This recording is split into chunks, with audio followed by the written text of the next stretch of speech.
It's our last clip with producer Bill Szymczyk, so we tie up a lot of loose ends in this one. We actually talk about one of these nights, whether he thought that Eagles song would be a hit. That's just a very short clip. But what comes up? They Only Come Out at Night with Edgar Winter and Frankenstein. Speaking of Edgar Winter, Rock and Roll Uchiku, Rick Derringer, and how great of a musician he was. Fooled Around and Fell in Love with Elvin Bishop, the Strut My Stuff album, and Mickey Thomas, and a lot more on Rock History Music.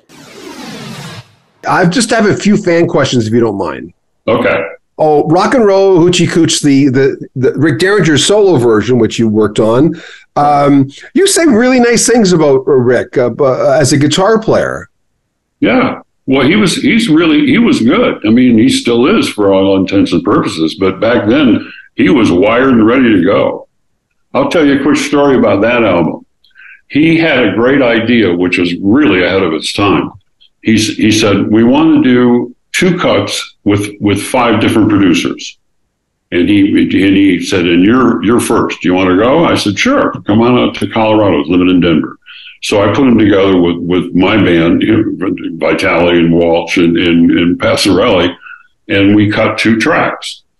And then he goes away and he goes, okay, well, I'm going to go do, he had a list of about 5 or 6 different other producers, some in London, some, I'm not sure where all was. So about 3, 4, 5 months go by and he calls me up and he goes, I can't get anybody, to do anything. They're all busy doing this, that, and the other thing. You want to finish the record? I said, sure. So he came back out to Caribou with him and Bobby Caldwell, a drummer.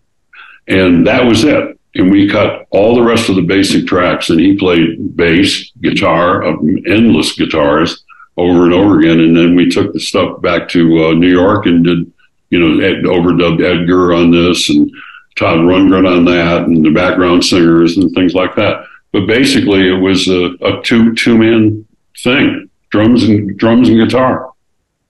Okay, fan questions. I'm almost done with sounds so bad when I say I'm almost done with you. Oh, They Only Come Out at Night. I know. They Only Come Out at Night. Edgar Winter Group.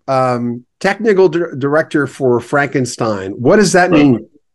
I've had 8 million edits in the 2-inch. The 24, that was 24 or 16. I think probably 24 at that point. And I was basically the engineer on that record and on that whole album. And when it came to Frankenstein, and all of a sudden the initial version of it that they had used for their warm-up thing was like 16 minutes long. And so, I'm going to get this down to about 8 or 9 for the album. So I started lopping there and this part out, that part out. And then when all of a sudden it was like, well, you got to make a single out of it. It was like, whoa, okay. And I had to go back in and lop some more, So technical director means I was really good with a razor blade. So it was your idea. I've communicated with Mickey Thomas quite a few through a friend of mine, John Zaka, who's doing the Bobby Kimball Toto documentary right now. Right. John's a good friend of mine. So getting Mickey Thomas to do an interview, and don't get me wrong, no disrespect. He's very kind, very cordial, but to pin him down to do an interview is very difficult. But I'll get him. But so it was your idea to I had Strut My Stuff. I had that album. They sound very different, obviously. Was it your idea to bring Mickey in? Who brought Mickey in? To Fool Around and Fell in Love? Oh, he was already in the band when they got a hold of me. He was in the Elvin Bishop band, and that's the first time I met him, when he was the lead singer for the Elvin Bishop band.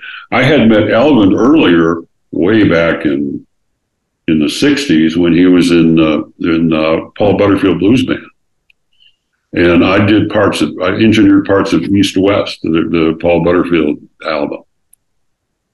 And so he knew me from way back then, and I think he hired me because of the B.B. King success. But you didn't hear a single. No. And so who wrote that song? I usually do my due diligence with that, but Elvin did. I believe, if I'm not mistaken, Elvin wrote it almost overnight. Talk about Mickey might have had a few inputs as far as lyrics, maybe finishing up some lines or something like that.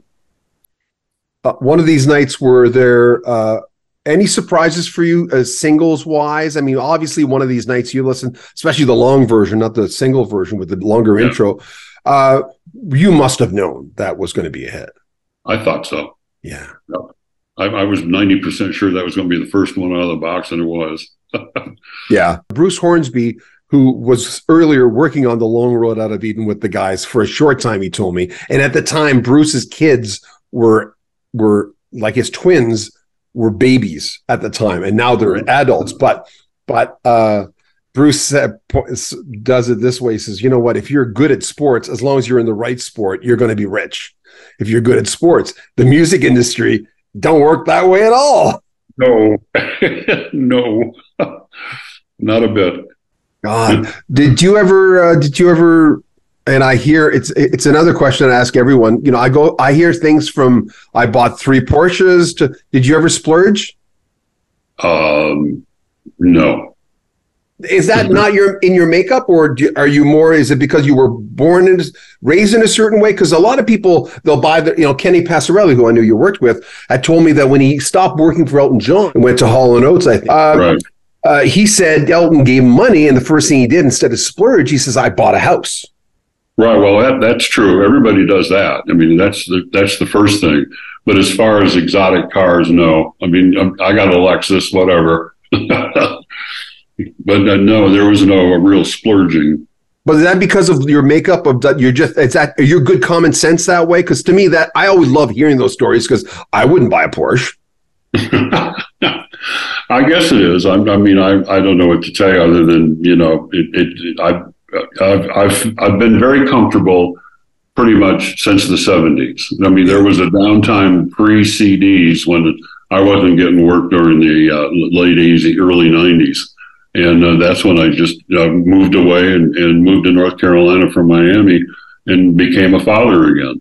We're going to have a lot more from Bill Szymczyk coming up tomorrow. Every day for the next about a week and a half, we'll have a different clip from Bill. If you're a Patreon member, you'll have access to all the clips early. There'll be links in the description where you can join our Patreon.